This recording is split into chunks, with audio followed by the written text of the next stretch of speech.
Gerard, welcome to the show, brother. How are you? Hey man, I am so freaking lit up. Just I have so much respect for you, and Mm. it's had such an epic start to my day with such a powerful group of men, and just been really looking forward to taking this time to connect with you and connect with your audience. I love it. I appreciate it. And likewise, this is a conversation I've been looking for personally for a long time. I'll hold a lot of this back. I want to send all the sweet nothings for the audience to have to listen to. But deeply appreciate and respect you have for many, many years. And, my intention for this conversation is to explore a topic of credibility. Mm, And before we launch into that, I just want to share a little bit about the mission of this show. So this show is called Change Makers, and our mission here is to really inspire specifically those that are struggling, the solopreneurs, the entrepreneurs. When I mean struggling, I don't mean they're down and out. I mean they're hitting the wall, right? Yeah, they're trying to grow something that's new to them, that they're excited about, that's mission driven. But as we all know, a mission is going to bring us in direct contact with those parts of ourselves that maybe haven't been touched or that we've attempted to avoid. And, so that's the specific part of the struggle that I'm most interested in, kind of exploring and unpacking. And, the goal here is to help these entrepreneurs and these humans raise their standards specifically, right? And break through these limitations so they can actually create a life they're most proud of, right? Instead of just trying to do the one that looks impressive. And you literally, like all bullshit aside, like I don't know another human in my life that is more capable of speaking on all of those things than you. So I just want to first toss it over for anyone who may have not, been blessed with your work yet. I would love to hear from you. Like, what's the origin story you think is really important for people to understand before we launch into your wisdom? yeah, I first of all love this intention with change makers, and so if you're listening to this, you're a change maker.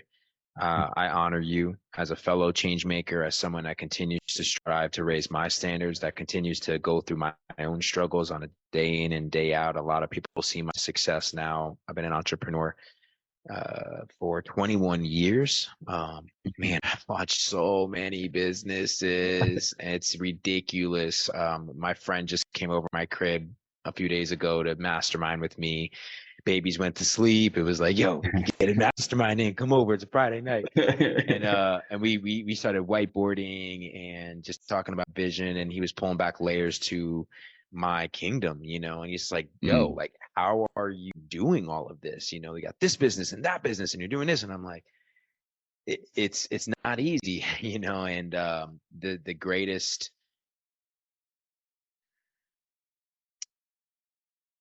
asset that we have is our focus, mm, is our ability to focus, and is our ability to make decisions that truly are in alignment, to listen to our discernment. And I think that's why I look at all the failures over those years. When I say that I've launched so many businesses, I really mean a lot. Like I don't know, at least 100 businesses I have wow. tried and tried over the past 21 years. And people know me for the you that have really hit, and I've had a okay track record. You have a Mhm. couple really big hits. It's like a venture capitalist, they have those one or two that just make up for the other 20 that don't work. And I think that's similar to my career. And but the thing that I feel a lot of people don't realize is that the value you get from the things that don't work is even more valuable than the things that do. Mm, And for me, I have learned so much from those moments of struggle and mistakes and even failures. It's taught me so much of what not to do. It's given me experience. It's given me mm, wisdom. And then right now, I'm in a chapter of my life of living integrated wisdom, which we can talk more mm, about. But my origin yeah. story was a young kid from Jersey that didn't truly understand his roots much because my mother didn't teach me Spanish as a kid because she wanted to Americanize me quickly. Because my older sister Mm. spoke more Spanish initially before English, and teachers scolded my mother for that. And so when I was born, she was like, "We're gonna get him Americanized." My mom came to this country, became a citizen at 16 years old. My grandfather was a dishwasher. You know, he sacrificed to be able to make a move to America from Colombia, sent back from my mother and grandmother. That's on my mother's side. My father's side from Italy, my great grandparents.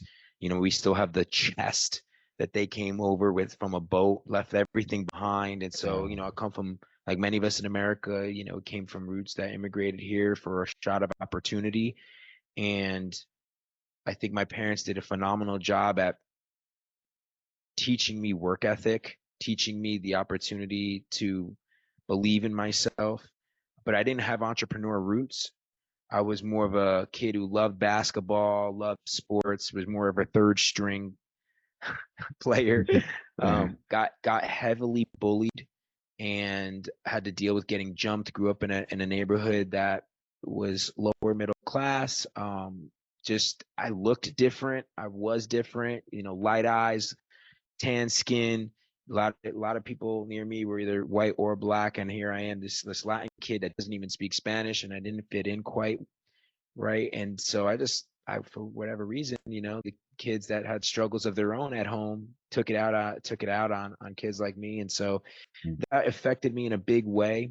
But what it did mostly was kind of put me in a corner where it was like, okay, it's time for me to have to lead my life. I have no other choice, and entrepreneurship pretty much saved me to go out there and prove myself and prove that I can Yes. do it. Fuck the bullies, fuck all those people that didn't believe in me. And that kind of really supported me to build epic businesses, but really from an operating system that I've had to unravel and unlearn so that I can create success from a new foundation that isn't the same mentality or need for validation and proving myself and grinding, and more from a place that is, from a place of wholeness and peace, and impact and purpose. And so that's been primarily the work over the last 8 to 10 years. Um, but yeah, it's a long origin story. I will say that I wouldn't have gotten to where I am without betting on myself, Mm. without all of the trauma that has happened to me growing up, you know, alchemizing that, and also from mentorship. Like I've continued to seek mentors all my life.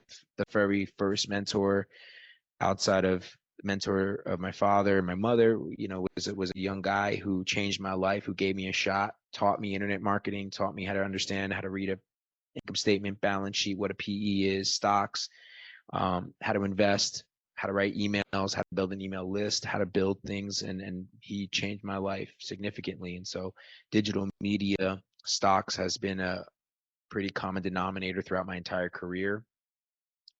And so, yeah, I'm just super blessed that I've had great mentors, and I had a very important moment in my life too, where I lost it all. My mother kind of told me in that moment what I didn't know about her coming to this country with nothing, and a fire Mm. took everything that they even had at that moment, and in a one bedroom with her brothers and sisters, and my mom had to get a job on Canal Street in New York, and she was only 16 years old, and she never even been to New York City, and she tells me, you know, what she had to go through to help to put food on the table at a young age with nothing coming to this country, and she had tears running down her eyes, and she's like, so if you lose everything, like they'll never take this, I'll never take this, and she points to her head and to my heart, and she was like, so you get out there and you do it again. And so I really had this ambition of, at that moment, started to recognize my responsibility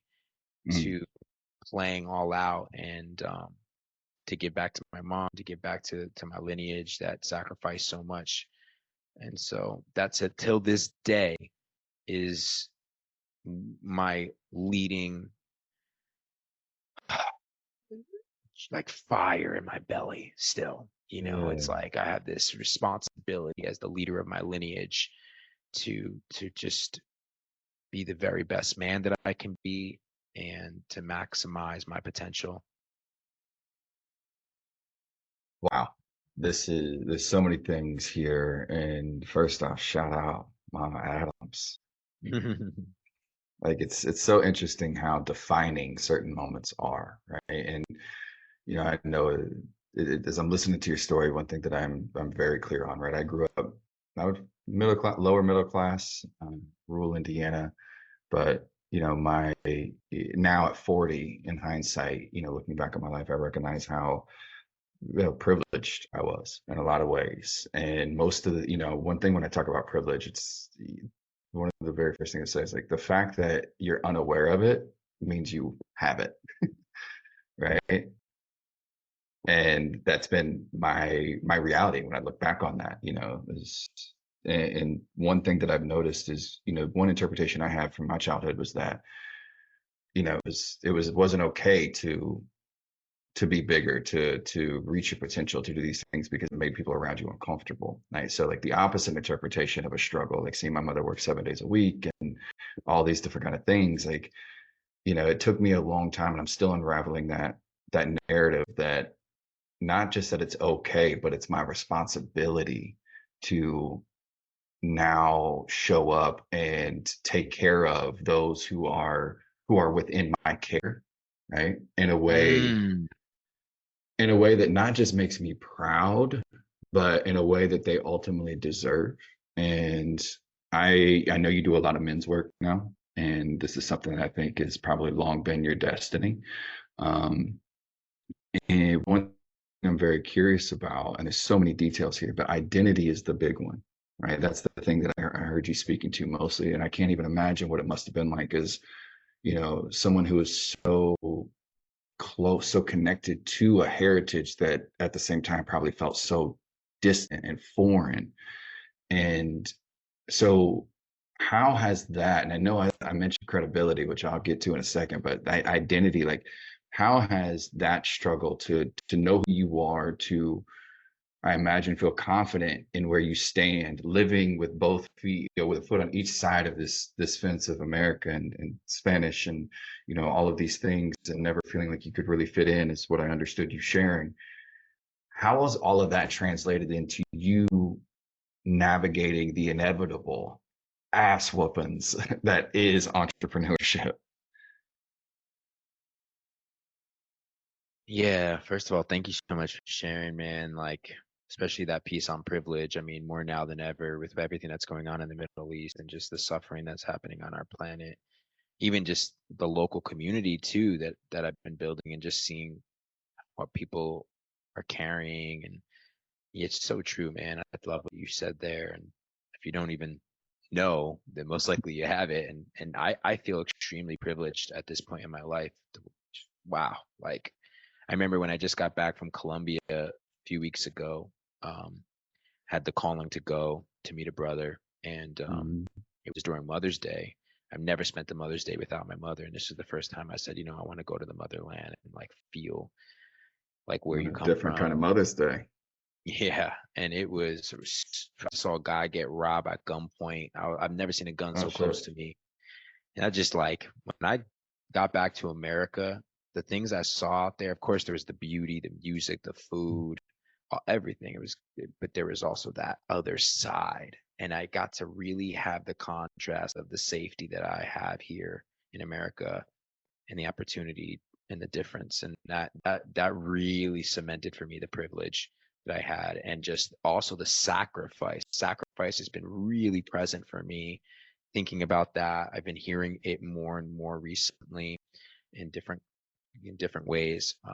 And so, yeah, thank you for bringing that forth. And yeah, man, the identity piece. It's also, I was Italian. My dad's side is very Italian roots. I'm very proud of that, but I also wasn't Mhm. quite as Italian as my other Italian friends. It's like I was on both Yeah. sides. I had this Italian and Latino, but yet I'm, both of those not quite fully able Which to now is a embrace American. superpower. I don't know if you know that. Like, Yes, as yes, a I see full-blooded that. Caucasian, I see that as an advantage. You got flavor. I love it. Yeah.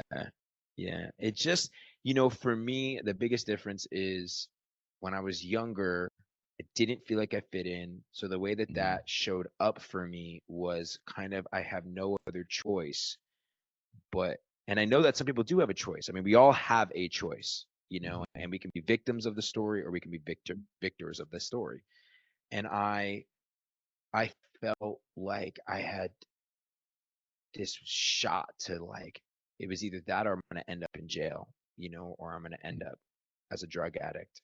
It's just, I was doing drugs, I was selling drugs. I just was very close to, and I just had this moment in my life where I was like, I found out about business. I was just like, I want to learn business.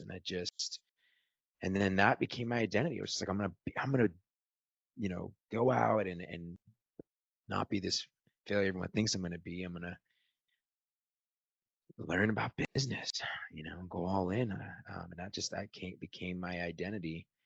Um, so much so that I was still wearing a mask. I was still protecting myself. I didn't know, I wasn't confident in who I was beyond this label of entrepreneur, beyond the label of mm, making money. And so that became limiting at some point. levels. And then what happened was I sold my company for 50 million and I was depressed. I'm like, what the hell is this? Why? And it was because my identity was so tied to this successful entrepreneur, the first multimillionaire in my family, in my school that came out of my class. Like it was like so tied to that. And then I realized that that's not what made me happy. And my Mm, father played a really big role in helping me shift my identity because he pushed me into a bathroom at that moment in my life and he handed me a letter and he said, mm, read it to me. And talk about privilege to have a mother and a father in your life, like mm, I had both. And so my father pushed me in that bathroom and made me read this letter he wrote. And he said, a father and a son's bond is unbreakable. I've seen you go out and make your dreams a reality, but it's time for you to start focusing on your happiness. I could tell that you're not happy. You're focusing too much on these things. It's time for you to start focusing on your own happiness and family. And that I've had a couple moments like this with my father and then a Navy SEAL who called me out, and it just like mm, had me shift to look in the mirror, really look in the take a good look in the mirror and say, you know what, I'm proud of these things, but these things aren't who I am. And then I started just getting in that. That was the beginning of my new journey with God, and mm, just like reshaping that relationship with God as an adult, as a young man. And that mhm. has allowed me to reshape my identity as a man of God and less about what I do or what external accolades I have, but how do I live more of a life that is aligned to my true nature. And to start thinking about the things that you're not really taught as a man growing up, just Yeah. what does that look like to live a life of integrity, of honor, of respect, of courage, of love, compassion. Um, these these attributes that, for me, and I think like many men, we don't have a lot of examples of that. I mean, you got Yeah. Jesus, but it's like, I mean, examples in the flesh. A lot of us were raised. I'll speak for myself. Hmm. Raised with an amazing father, but had his own deep rooted pain, from Yeah. his father, and that pain revealed itself in a lot of rage and a lot of Yep. anger. And so it was, as much as my father taught me how to be tough, and I am so grateful for the way that I was raised. A lot of the men that I've experienced growing up was that anger and Yeah. rage They expression reflected that. Yeah. reflected that. So that was something I had to heal within myself so that I can Mhm. let go of the anger and resentment and the rage I had inside of me for that helped me to build the identity of the entrepreneur that said, fuck you. I'm gonna go out there and watch me, motherfucker. Watch Mm, me. And that helped me build the $50 million company. That helped me to become the multimillionaire. And I still got that dude in me. I had to reintegrate that dude. and say, I love you. You are that motherfucker. I am that motherfucker.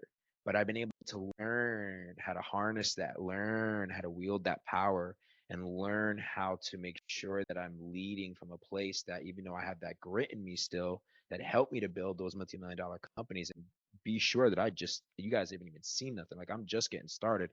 And I know that Mhm. these guys out here, like you, man, we're just scratching the surface. It's because now, if we can integrate those parts of ourselves and then actually start leading from the place now of the wisdom of what we know is the sacred masculine, the healthy masculine, right? Leading from compassion and leading from love and leading from courage as our true self, as a man of God, with that grit that has been gifted to us as a blessing. That's where I'm like, oof. Now those are the kind of men I Correct. want to surround myself with. And that's what's like, yo, what can we build from that place? That's what I'm really excited about for this next chapter of my life.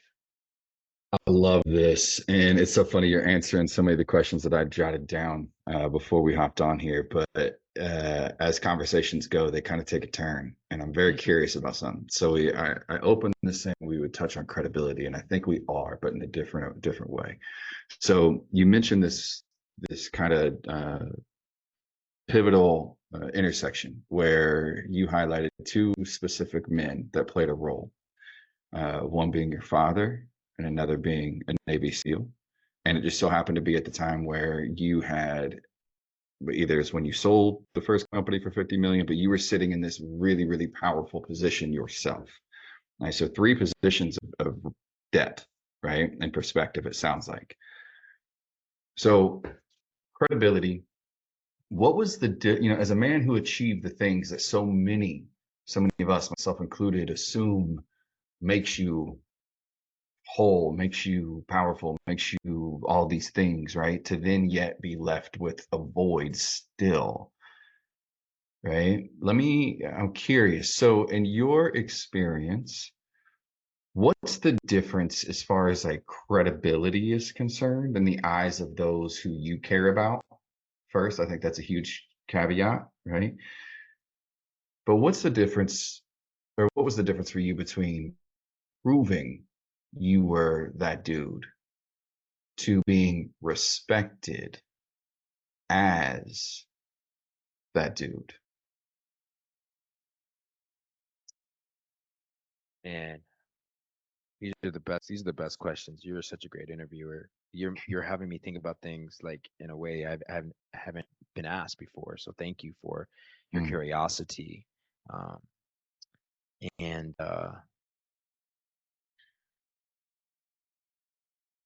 mm, man, when you said that, I just want to say I like felt it so much when you mentioned the void. If you're a man that is feeling that void, man, I've been it's there. real. It's real. Hmm. Um, I've had it in a different season of my life. I just went through one after my separation recently. It's just felt like I pulled a knife out of my stomach, and there was a void. Yeah, in that moment when I sold the $50 million company, that there was this void because it's like being exposed. Um, and for me personally, I've had a really difficult time in accepting Hmm. myself, like really Mm. accepting that I am that powerful and that I am worthy. And that's been my life's work, is just really coming into self-worth and recognizing my worth. And I think when that happened, I just didn't want to believe it. It was like I just want to sabotage that I like actually am able and capable of building that. And it's like fearing. One of my mentors talks about this in his new book, Mind Shift. My mentor, Pastor Erwin McManus, highly recommend following this man. Love Has him. changed my life. But he talks about having the frameworks for success. A lot of people talk about like overcoming failure, but we're not also taught. So that's why we see so many NBA players, for instance, or athletes. They make all this money and then they just lose it all. Or the statistics on people who win the lottery Go and they broke, lose yeah, it all, within right? two Or years. generational wealth. You look at the Roman Empire, even, within 3 generations, lost all of their power. Right now, the statistics of if you are a multimillionaire, you create real wealth, by the third generation, they spend it all.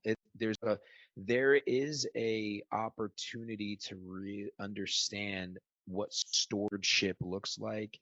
And I think I've been scared of my own power and levels of what I'm capable of. And so when that happened, I think there was a deep fear inside of me as to what does this really mean? And that's why I needed to come to God and say, God, why did this really happen?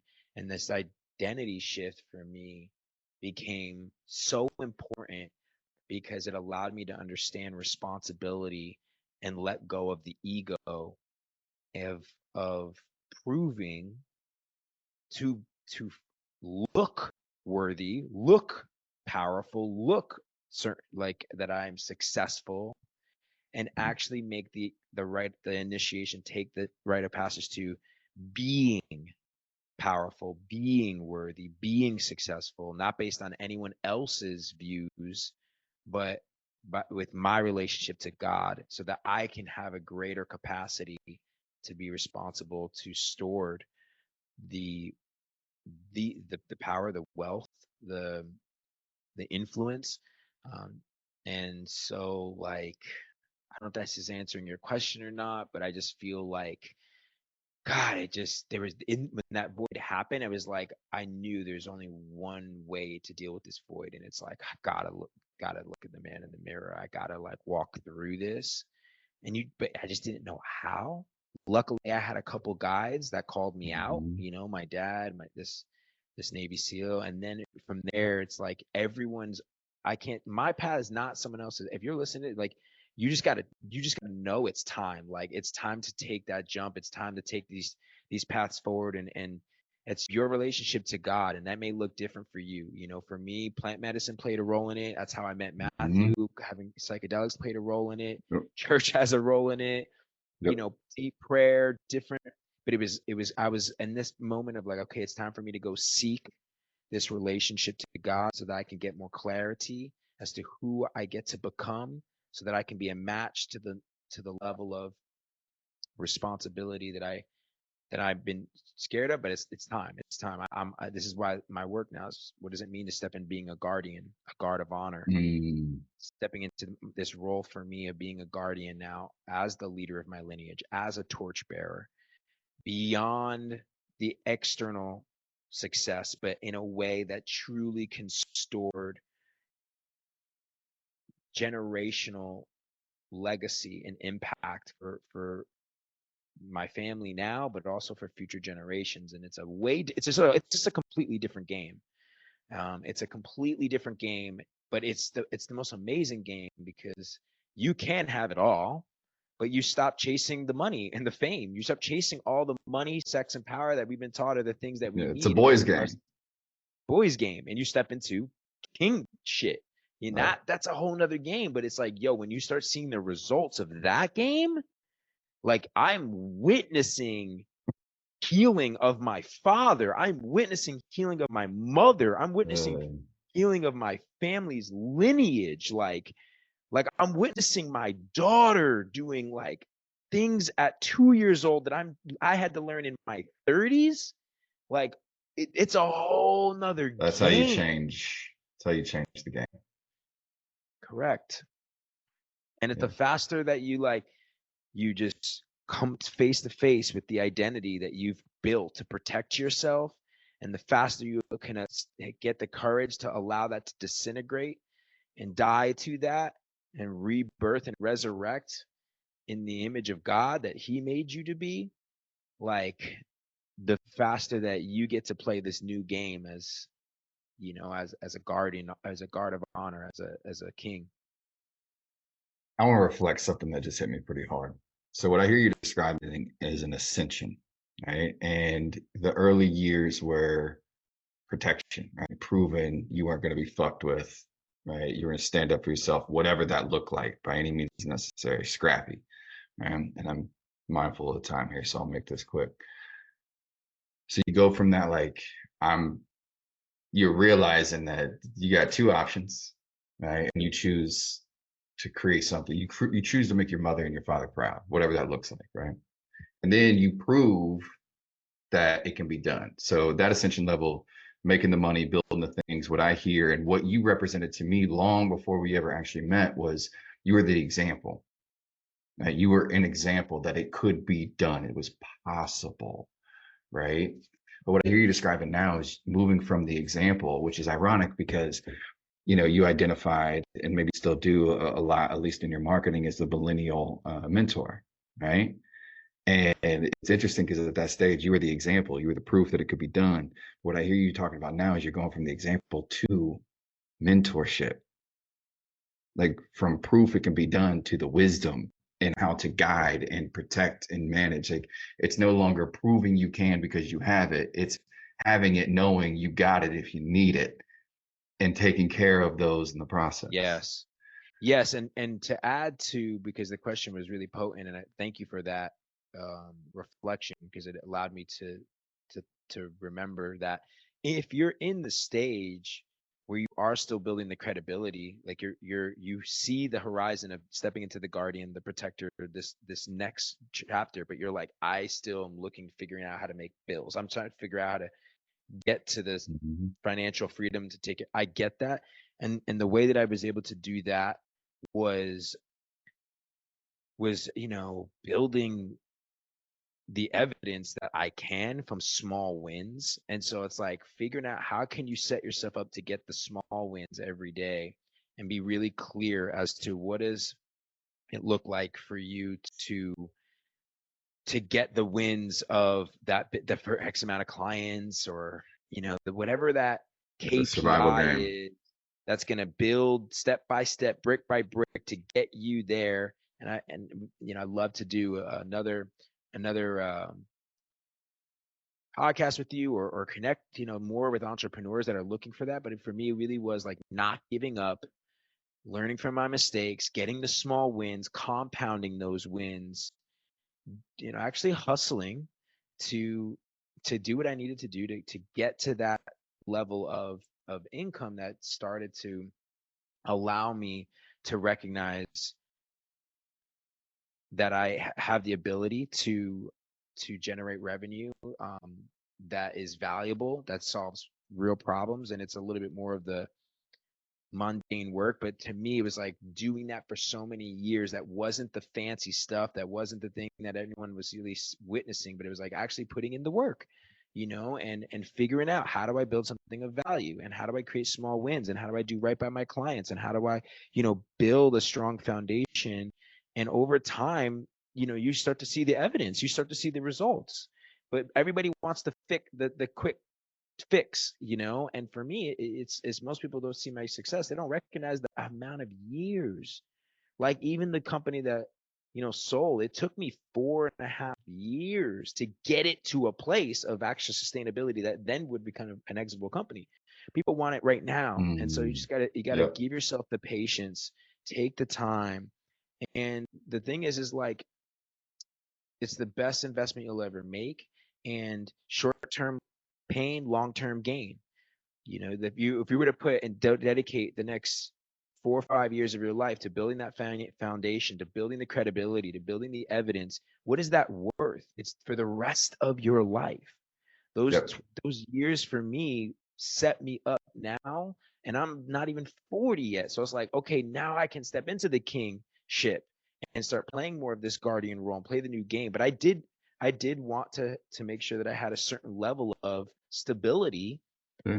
And so that's it. You gotta look at where you're at, and you can have both. You can play that guardian role, but I think that some people want the shortcut, and to get the credibility, the evidence, you got to put in the work. Yeah. What that reminds me of is focusing on building the roots instead of the leaves, right? It's what people can't see that keep you there in the storm, right? Yeah. That feed you. Mm. So with the last question here, I'm going to Okay. challenge you, if that's okay, to keep it. Yeah. So one sentence, Okay. two if you have to stretch. Okay. Fair? Brevity, brevity. All right, now I got you. So let me ask you this. So as a man that's seen many different sides of success and, you know, credibility and respect and all these things. What's the first thing that comes to mind when I ask you, what's something that you respect now that you didn't understand before?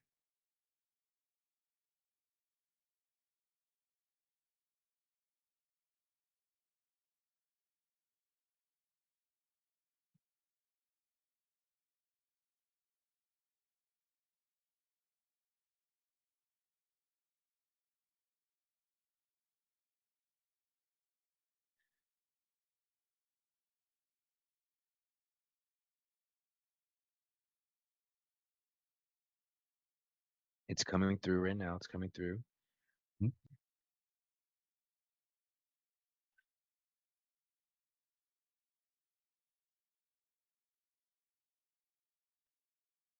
Solitude, inner peace, privacy. Mm, I'll say like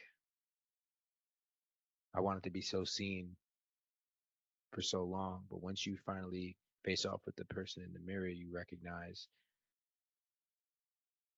like creating space for you is okay. Being a little selfish is okay. I would say brotherhood as well. I didn't understand that. mm, I was had a hard time, like I said, trusting man. Giving you a lot of mm. sentences though. But I would say that right now with the inner The run peace, on, it's good. yeah, those things that I mentioned, solitude, I love it. that's been really valuable to me. Well, this conversation's been really valuable for me. Genuinely, I'm going to go back and listen to it and take my own notes. It's proof that, success is about recovery, not perfection. As this conversation started off the rails as far as technical stuff, but it's the recovery and where we ended up that matters most, brother. And where I Mm. ended up was a little closer to you. And I appreciate you for letting me in, for being a part of this. And um, yeah, thank you for your Yeah, time. brother, it's a pleasure. It's a pleasure. I think we should do it again. I think we should. Me and you can have such great combo. Like we got to do this again. I also would love to have you on my podcast. I'm relaunching it right now, so stay tuned for that. Leaders create leaders is the movement. I'd love